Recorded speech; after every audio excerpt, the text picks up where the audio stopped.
Soy Fernando Díaz Villanueva. Hoy es 11 de junio de 2018 y esto es La Contracrónica.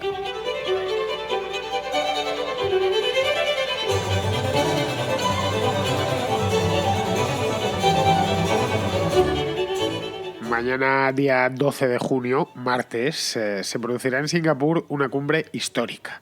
Una cumbre histórica de la que ya hemos hablado en la Contracrónica hace un par de semanas, menos incluso, el 31 de mayo, concretamente, que lo tengo ahora mismo delante aquí en la pantalla del ordenador. Ya hice un programa previo sobre esta cumbre que es importantísima porque se reunirán a lo largo del día Donald Trump y Kim Jong-un. Es una reunión que viene ya de hace varios meses, se llegó a cancelar, luego se recuperó y bueno, y al final pues parece que se va a producir, a no ser que se arrepientan en el último momento, se suban en el avión y se vuelvan a su país, cosa que dudo bastante. El líder norcoreano llegó ayer a Singapur, lo estuve viendo por la televisión a bordo de un avión chino, eso me llamó bastante la atención, creo que era de Air China o algo así. Iba vestido con un disfraz el disfraz de Mao Zedong, es decir, se había vestido al estilo chino. Poco después llegó Donald Trump, pero eso sí, lo hizo a bordo del Air Force One, iba con el secretario de Estado, con Mike Pompeo y con el director de la Seguridad Nacional, con John Bolton, del que también se ha hablado in extenso en este programa. Bien, y por cierto, Bolton no se despega de Donald Trump ni cuando va al baño, es una cosa alucinante. Ayer le vimos en la cumbre del G7 y parecía literalmente su escolta. Bien, en esta cumbre, como bien sabemos, Trump la volvió a liar, fue la cumbre esta de Ottawa, que tuvo lugar este fin de semana, y esto inocula un extra de incertidumbre al encuentro en Singapur. Nadie sabe muy bien el tono que empleará Donald Trump, pero pocas veces lo ha tenido tan fácil como ahora. Esa es la verdad. El hecho es que, y ya lo he comentado en más de una ocasión, aquí en la contra, pase lo que pase, salga bien o salga mal, Donald Trump gana. Con esta historia gana seguro. Solo tiene que poner un poquito de su parte y apuntarse un tanto. Si lo consigue, en unos días nadie hablará del desplante del G7 y bien, tampoco nadie hablará de lo del acuerdo con Irán, pues porque para entonces ya de hecho está medio olvidado y para entonces se habrá olvidado completamente.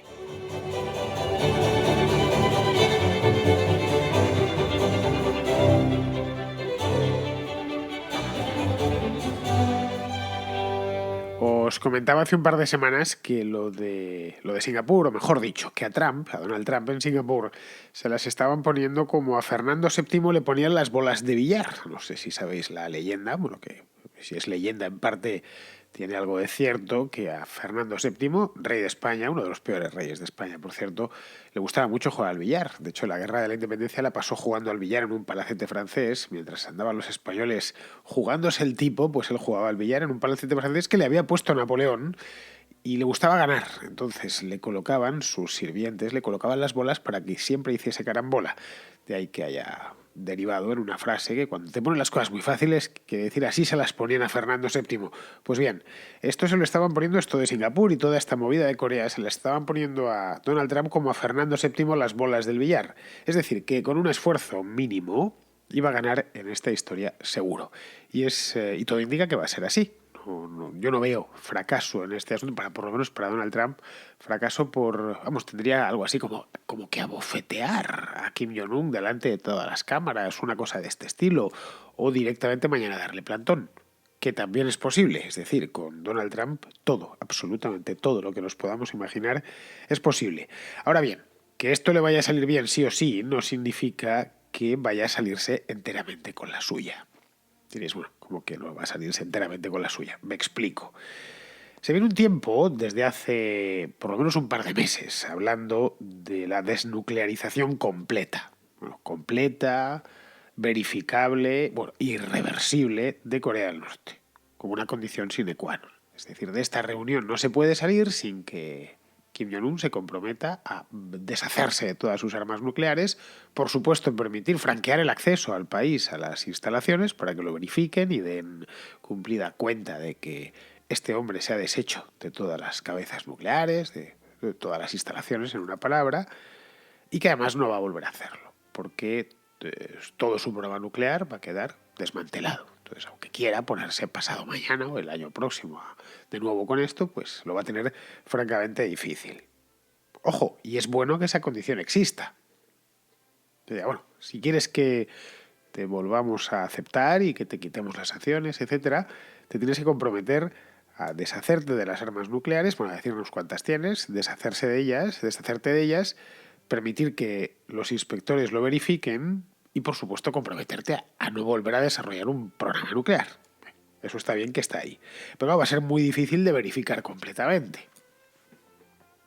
Es decir, la idea de que pueden desmantelarse todas las armas nucleares que tenga Corea del Norte, sean 10, 6, 17 o 24, que pueden, bueno, no solo las armas, las cabezas nucleares, los centrifugadores y todo esto, todo eso cargarlo en un avión y sacarlos de Corea del Norte así, en un par de mañanas, pues es poco realista, la verdad. Hay que ser muy dado a la imaginación para pensar que algo así es posible. Y no porque no pueda hacerse, que por poder podría hacerse. Vamos, no sé si es en un avión, pero sí en un barco, no en 2 días, pero a lo largo de varios meses sí que podría hacerse. Sino por el hecho de que todo depende del número de armas que declare Corea, a fin de cuentas. Es decir, que si por ejemplo dice, vamos a poner un ejemplo, tengo 16 armas nucleares.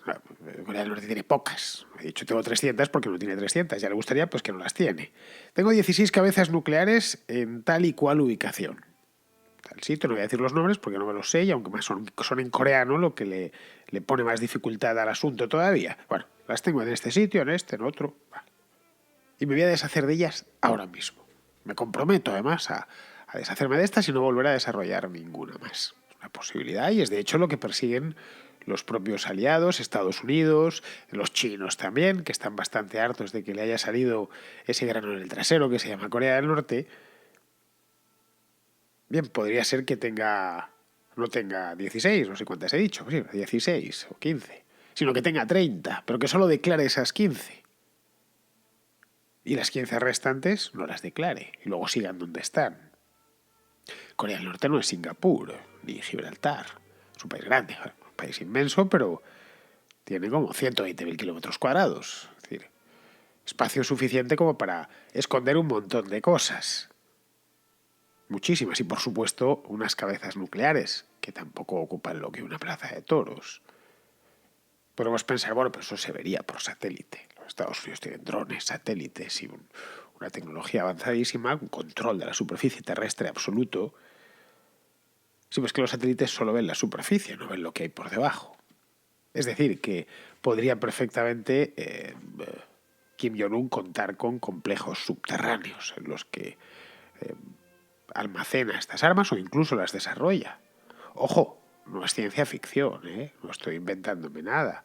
Los alemanes durante la Segunda Guerra Mundial ya desarrollaron y ya fabricaron armas bajo tierra. Pero lo hicieron para evitar los bombardeos de los aliados. Empiezan a fabricarlas bajo tierra a partir del año 42, cuando ya la aviación británica se pasea por Alemania como Pedro por su casa. De hecho, montaron un complejo en Turingia, que Mittelberg se llamaba, en el que ensamblaban la V1, que eran esas bombas que parecían un avión con un reactor, bueno, un motor de propulsión a chorro encima de la bomba, y con las que atacaban Inglaterra, lanzaron un montón de ellas, 2.000 o 2.500. Bueno, pues esto los aliados no lo descubrieron hasta el final de la guerra. Y si ha llegado hasta nosotros esa instalación de Mittelberg es porque, a pesar de que Hitler había dado órdenes de dinamitarla, pues Albert Speer, que era el ministro de Armamento, se negó, o se lo olvidó, quién sabe. La cosa es que los aliados pudieron descubrirla. Es decir, que verificar completamente, o poder verificar completamente el desarme, es poco menos que imposible, a no ser que estés dispuesto a invadir y a ocupar el país. Es decir, hacer con Corea del Norte lo que hicieron los aliados con Alemania. Y ocupar Corea del Norte no está en la agenda. Creo yo, y es que más no está en la agenda. Luego esto ya es el primero de los de los hechos que nos devuelven a la realidad, que nos obligan a poner los pies en la tierra en este asunto. Entonces, partiendo de aquí, podríamos hacernos una pregunta que creo que es bastante pertinente y oportuna. ¿Cuál es el objetivo último de todo esto? Es decir, de esta reunión, de los abrazos no creo que se den, no creo que lleguen a tanto. Pero sí de las sonrisas que se van a dedicar mutuas, los apretones de manos, apretarán con fuerza.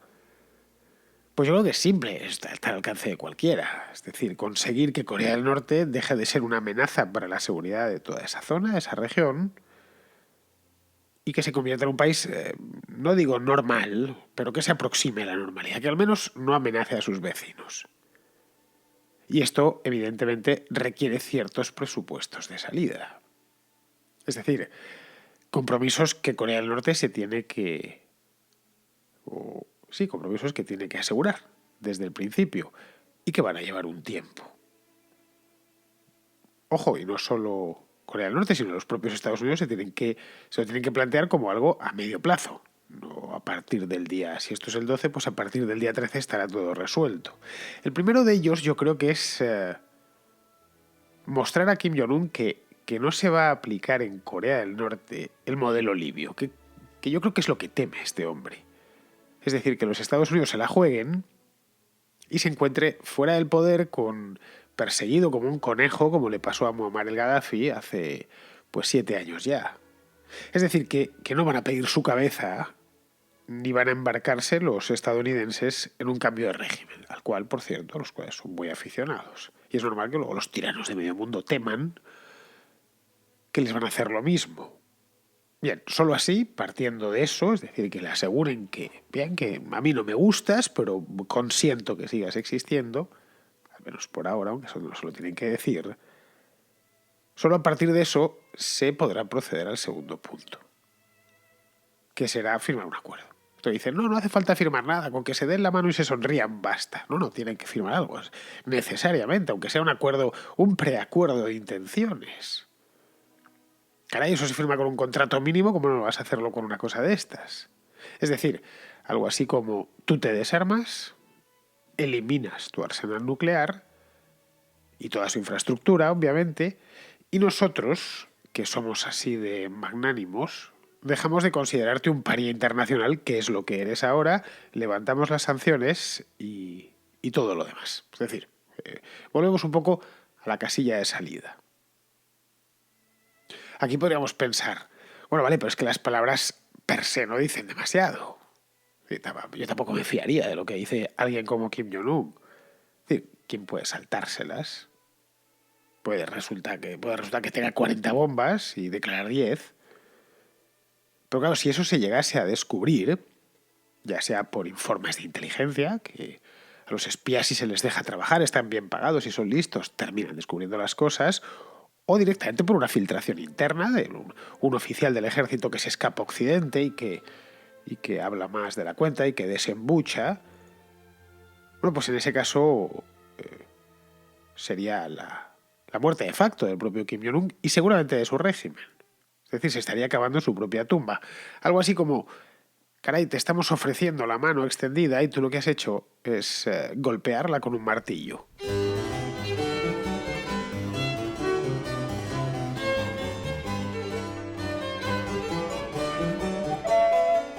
Aparte de eso, Donald Trump debería comprometerse, o debería comprometer al otro, a Kim, a algunas cosas que yo creo que van de suyo, que son naturales, pero que lo mismo se les olvida. Que uno del Departamento de Estado de los Estados Unidos se espera cualquier cosa y necesariamente casi todas malas. Es decir, una que yo creo que es fundamental es que Kim Jong-un se comprometa a no realizar pruebas balísticas, de ningún tipo. No, por supuesto, no con armas nucleares, de las que se tiene que deshacer, sino pruebas balísticas normales, con las realizadas con armamento convencional, vamos, las que hacen no todos los ejércitos, pero sí los ejércitos que disponen de esa capacidad, y que las armas tienen que probarlas, porque si no luego, si las tienes que utilizar de verdad, pues si no las has probado antes, no has ensayado con ellas, pues no sirven absolutamente para nada. Es como tener un fusil y no hacer nunca pruebas de tiro. Pues va a resultar que cuando tengas que utilizarlo de verdad no vas a dar pie con bola y no vas a conseguir dar al blanco. Pues pasa lo mismo con los misiles. No estoy hablando de misiles nucleares, no, misiles normales. Y dices, bueno, pero Corea del Norte tiene derecho, como cualquier otro país, a disponer de unos misiles balísticos por si acaso alguien les ataca. Sí, en principio tiene derecho, pero es que ese derecho se lo han quitado ellos mismos, amenazando a todo su entorno, al Japón, a Corea del Sur, a los propios Estados Unidos. Es decir, se han puesto ellos mismos el dedo señalándose. Es decir, nadie ha ido a los, a los filipinos o a los tailandeses. Es decir, no pueden ustedes hacer pruebas balísticas porque es que no han amenazado a nadie. En este caso, ellos mismos se han convertido en sospechosos. Y además, de esta manera, esto de prohibirles o de que se comprometan por lo menos a no hacer ningún tipo de prueba balística, y esas sí son fáciles de detectar porque no se pueden hacer bajo tierra. Es decir, si tiras un cohete, los satélites lo ven, se puede ver desde arriba. Bueno, esto tendría una ventaja, y es porque aunque en el caso de que Kim Jong-un se hubiese guardado unas cuantas armas nucleares, es decir, que tuviese 30 y solo hubiese declarado 15, que es el ejemplo que os ponía al principio, que podría suceder, bueno, pues en ese caso no podría lanzarlas. O no, al menos con un misil. Es decir, no podría lanzarlas porque ya no tendría lanzadores, no tendría cohetes para lanzarlas. O los tendría, pero no estarían convenientemente testados y calibrados. Como os decía antes, de estas cosas hay que tenerlas a punto. Es decir, sería una potencia nuclear que no puede lanzar sus bombas, lo cual te hace una potencia nuclear un tanto miserable, tanto patética, porque tienes tus bombas, pero no puedes lanzarlas porque te has comprometido a ti mismo a no hacer prácticas con los misiles, con los cohetes. No sé, es algo así como tener balas, pero no disponer de una pistola. Pues se la puedes tirar a alguien a la cabeza, ¿no? A la cara, pero matarle no le vas a matar. Puedes tener todas las balas que quieras en casa, pero no puedes tener pistola. Y mucho menos hacer prácticas de tiro con ella. Las posibilidades de que puedas hacer daño con esas balas son remotas. Te puedes hacer un collar y poco más. O puedes utilizarlas de adorno para ponerlas en una estantería, pero poco más. En este caso sería igual. Pues serían un adorno, tendrían las armas metidas, las cabezas nucleares metidas en un búnker, estropeándose, pero no serían una amenaza. Podréis pensar, bueno, pues se pueden lanzar desde un avión. Sí, cierto. Se pueden incluso sacar de tapadillo del país y colocarlas en el centro de Tokio y hacer volar la ciudad por los aires. Se puede utilizar de muchas maneras, pero en el caso de Corea del Norte lo que buscaba era alcanzar con un misil los Estados Unidos e introducir un arma nuclear en Estados Unidos, o hasta el propio Japón es un poco difícil. Bueno, incluso Seúl, que lo tiene cerquísima. Otro de los golpes de efecto que podría dar Donald Trump en este tema, y este creo que sea un golpe de efecto importante, en serio, un golpe psicológico, sería demandar o exigir directamente que se alcance de una vez la paz entre las dos Coreas. Es decir, que se acabe la guerra que empezó en 1950. Quedamos ya para 70 años desde que empezó esta guerra y que todavía no ha terminado. Lo único que tenemos es un armisticio que se firmó en el 53 en Panmunjom, donde están las casetas esas de madera, donde se hace los turistas que van ahí se hacen las fotografías de rigor en la línea y donde se hizo la famosa foto entre los líderes de el Moon Jae-in y el Kim Jong-un hace 3 meses o 2 meses. Entonces, pues, se firmó el armisticio, pero no se ha llegado a un acuerdo de paz, a un tratado de paz. Esto tendría un componente simbólico potentísimo. ¿Por qué? Preguntaréis. Bueno, aparte de porque se acabe una guerra después de 70 años, ya es bastante, porque acabaría con la reclamación del régimen de Corea del Norte sobre el sur. Es decir, el norte sigue insistiendo en que el sur está algo así como secuestrado por los Estados Unidos y ellos son los únicos que pueden liberarlo. Es decir, no reconocen una palabra. La existencia y la existencia física tiene que reconocerla porque lo tiene debajo, pero la legitimidad de la República de Corea del Sur. Y aquí se obligaría a reconocerla. Puede ser que no le guste, pero lo reconocería. Y eso es una parte importante del problema.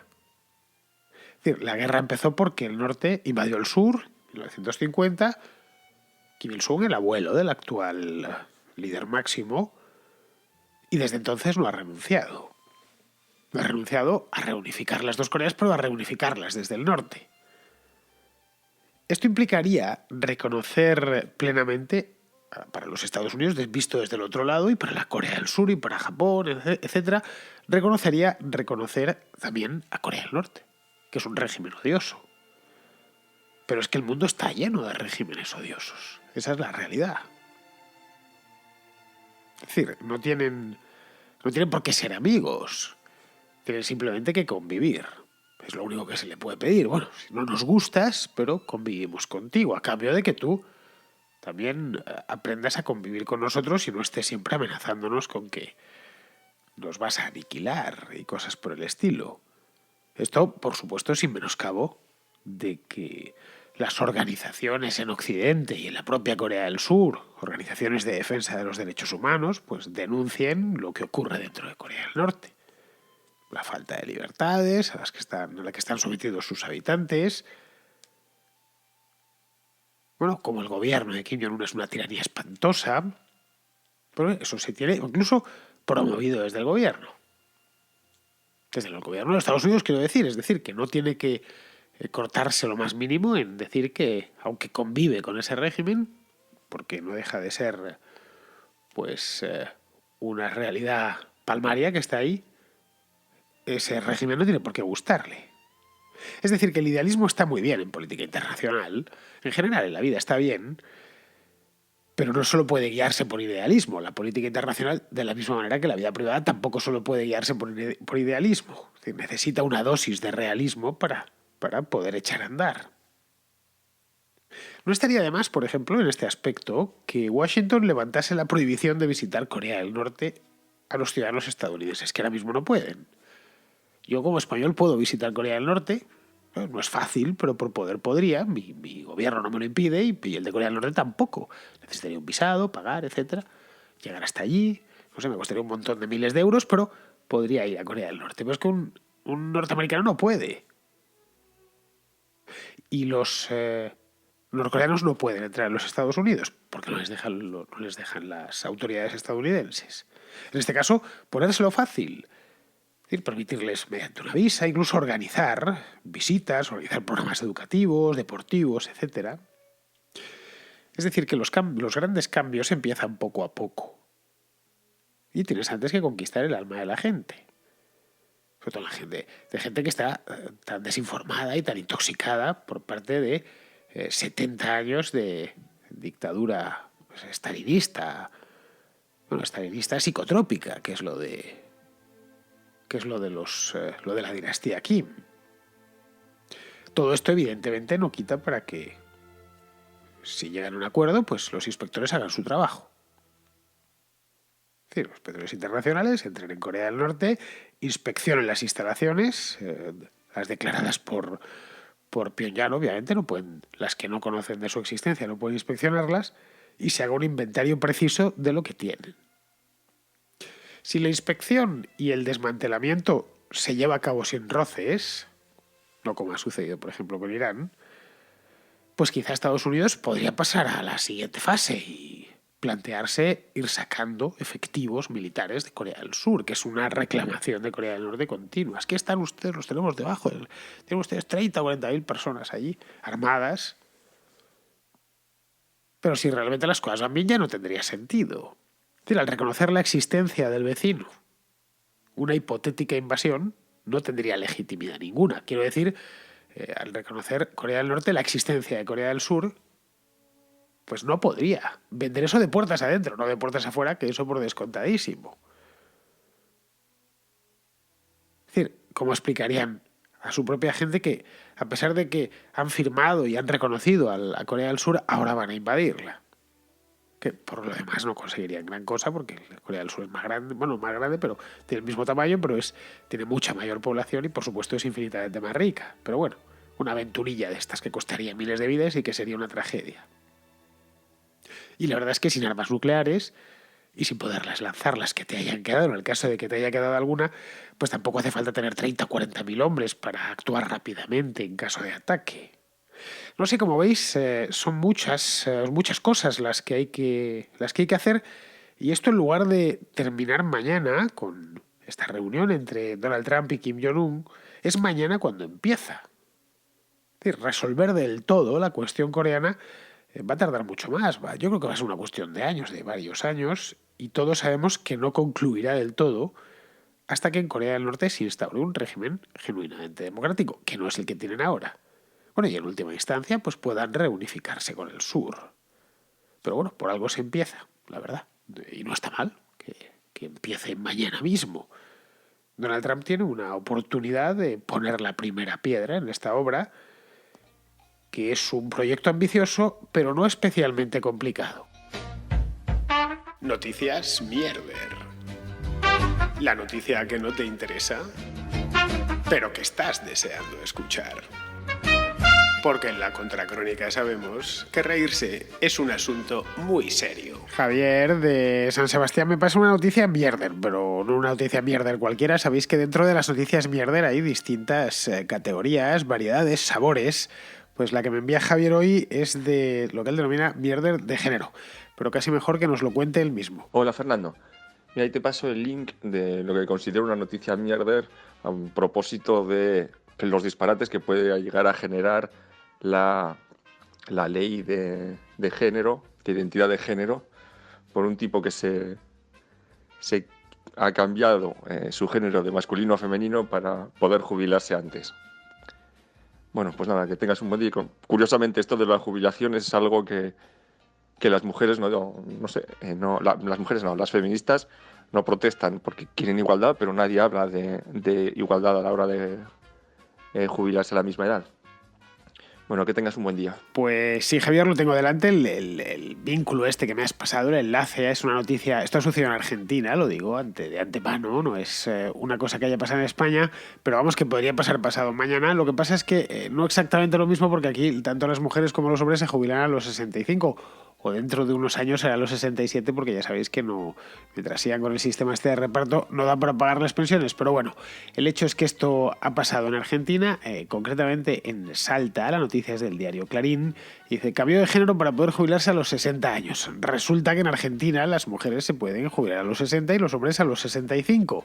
Y entonces este tipo, que por lo demás, como vemos, es un auténtico genio, parece que era un funcionario, es un tipo que se llama Sergio Lazarovich, es contador público y trabaja en las oficinas públicas de allí desde hace muchos años, pero al parecer no le gustaba mucho ir a trabajar. Como tenía 59, tiene 59, pues ha decidido cambiarse de sexo. Parece que tiene pareja y todo, pareja femenina quiero decir, cambiarse de sexo, y claro, eso implica que se podrá jubilar el año próximo y no dentro de 6 años como le tocaría por su condición de hombre. Bien, esto como podéis ver es tremendamente mierder, está muy bien, pero es real como la vida misma. Esto de los géneros fluidos, con los que vienen desde hace ya un tiempo y demás chorradas, pues pueden terminar en absurdos como este. O peor aún, que un violador, y esto es tal cual, se ha dicho ya en alguna ocasión, que un violador termine cumpliendo su pena en una prisión femenina porque se cambia de sexo. Pues ya es el recolmo, ¿no? Ojo, que no, estoy hablando un poco poniéndolo en el aire, pero creo que esto ha sucedido ya, porque recuerdo haber leído alguna noticia sobre este tema, no sé si en Inglaterra o por ahí, ¿no? Que un tipo que había violado mujeres, pues decidió cambiarse de sexo y claro, ya no le es mujer, no le puedes tener en una cárcel de hombres. Y como lo que buscan es que los cambios de sexo no respondan a ningún tipo de cualidad física, es decir, que el sexo sea pues un poco el humor con el que te levantes cada mañana. Hoy me he levantado mujer, como en aquella película de los Monty Python, ¿no? Es que hoy me siento mujer. Pues si te lo sientes, mañana lo mismo hombre. Entonces, que los documentos vayan en función de nuestros caprichos y no de realidades objetivas, como pueden ser pues el caso de hombres y mujeres. Claramente la diferencia más visible son los genitales. Pero bueno, el hecho es que esto es así, y más de estas, más noticias mierder de estas de género, de absurdos de género, tendremos que leer en los años venideros. Pero vamos, esto volviendo sobre el tema en cuestión, este de la jubilación, esto de que las mujeres se jubilen antes, ojo, no pasa solo en Argentina, creo que también en Grecia también sucede que las mujeres se pueden jubilar unos cuantos años antes, no deja de ser curioso porque los hombres vivimos menos, y no 6 meses menos de promedio estoy hablando, creo que 5 o 6 años menos de promedio, por lo menos en España. Entiendo que en Argentina también pasará lo mismo. Pero luego tienen que trabajar 5 años más y vive 5 menos. En fin, como diría el castizo, joder con el heteropatriarcado. Es decir, si este es el heteropatriarcado, pues casi que nos lo quitamos de encima, ¿no? Si hay que trabajar menos para morirse antes, casi no merece la pena. Pero bueno, vamos a ir pasando ya para terminar con Pizarro, que tengo así ahí su mensaje guardado desde el viernes pasado, que hice la última contracrónica, y nos lo va a hacer sobre el tema del nuevo gobierno de Pedro Sánchez. Tenemos gobierno, o mejor dicho, tenemos el elenco que nos va a interpretar que gobierna. Un ramillete de starletes desfilando con los brazos abiertos y las sonrisas tan amplias como sospechosas. La gobernabilidad depende de partidos políticos en campaña, y la imagen de estabilidad y consenso que propone Pedro, como estrategia electoral, no es más que la declaración de lo que quisiera hacer pero que no le van a dejar. La deuda y el secesionismo no se repliegan ante generosos talantes y espíritus constructivos. Ceden ante mayorías contundentes con ideas nítidas y pertinaces. El estropicio que nos va a liar a todos será con el mejor talante, pero ni será inesperado ni será menor. Un cordial saludo de Pizarro. Bueno, y como sabéis, desde el viernes pasado, el viernes pasado estaba yo en Turquía, así que no hice el último programa el viernes pasado, sino que lo hice el jueves pasado. Y no, el miércoles pasado ya os comenté que me tenía que ir a Turquía a hacer un reportaje. Ya lo he hecho, he grabado lo principal del reportaje. He hecho un viaje por Turquía de un montón de cientos de kilómetros. He estado en varias ciudades, he hecho kilómetros de carretera por un tubo, no os podéis imaginar. La verdad es que el país es precioso y además parece que he estado de verano. No os lo vais a creer los que estéis en España, pero en Turquía hacía un tiempo veraniego. 32, 34, 35 grados. Viniendo desde España, que ya sabéis que no pasamos de los 18, al menos en Madrid, ni a mediodía, pues ha sido muy refrescante desde el punto de vista que me apetecía ya que hiciese tiempo del mes de junio. Pero bueno, por lo demás, Turquía estaba muy bien, tan bonita como siempre, y está en plena campaña electoral. Erdogan se presenta y tiene más un par de candidatos, está estudiándolo a fondo y sobre el terreno. Así que para este mes las elecciones en Turquía son el próximo día 25 de junio, es decir, dentro de nada, de 15 días, prepararé 1 o 2 programas sobre estas elecciones turcas, porque la verdad van a tener consecuencias directas, no solo en Europa, sino también en Oriente Medio. Entre tanto, mañana ya estoy en Madrid, no me voy a mover de aquí en bastante tiempo, así que lo único que me queda por hacer es despedirme de vosotros. Hasta mañana.